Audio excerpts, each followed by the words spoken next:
Hi, by 4. We're moving on to part 4 also of spinal nerves. I wanted to do this on my board because I think it's a little confusing, and then I'm going to switch back to the lectures. What we want to look at is some of these terms. The terms are spinal nerve, where it comes into the nerve, or it's coming in to the spine.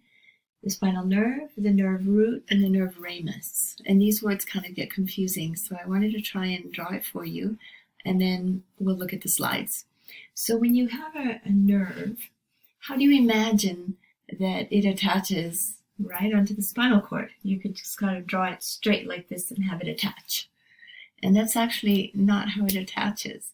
So think of it as a tree with the spinal nerve is going to have a root and a branch. Ramus is the branch. So this then, I can't just draw it straight like this because that's not how it works. So it's going to right away do something like this, where it's going to separate when it joins the spine and the spinal cord. And part of it is going to be dorsal and part is going to be ventral. So I've put A here for anterior and P for posterior. So imagine it that way. Okay, so the first thing that's going to happen here is there's going to be a dorsal root and a ventral root, right? Because we're anchoring this tree onto the spinal cord. So I'm going to make the ventral root coming ventrally here, and then this one, enlarge it a little bit, and it's going to come over dorsally. Okay, so dorsal and ventral nerve root. Okay, and then it doesn't just go straight on to it like that either. It sort of branches out, and it has these little guys like this, and these are called, we're going to connect them like that, little roots or rootlets. So that's the rootlet. Okay, and this one then is going to be the ventral, because this is anterior, nerve root. And this is going to be the dorsal nerve root. And it too has rootlets. So it's going to be kind of like this, and it's going to attach with these little rootlets like that.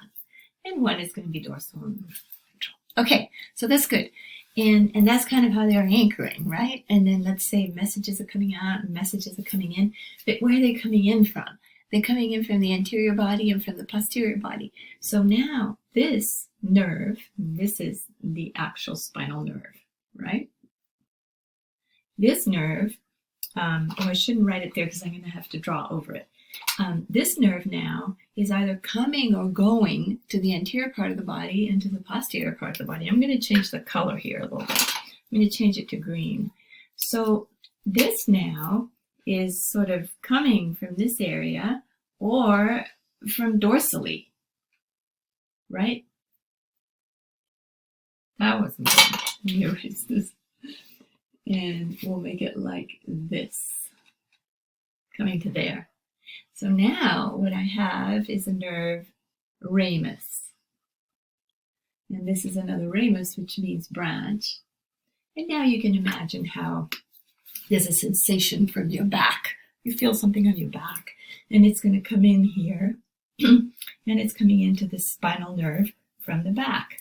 Or something that you're feeling anteriorly in your abdomen, it's coming in from this branch, from this ramus, anteriorly, and feeding then into this piece that's the spinal nerve, which then is going to break into nerve root, ventral, or dorsal root. So we got the root, the ramus, and the actual nerve. So the actual nerve is going to be kind of this part here. And then the little guys, which are the rootlets. Okay, now let me show you with better pictures, because these pictures aren't the best.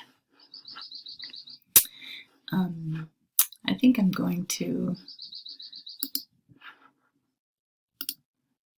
actually stop this one here, and we will start the next section using my slides. Let's do that.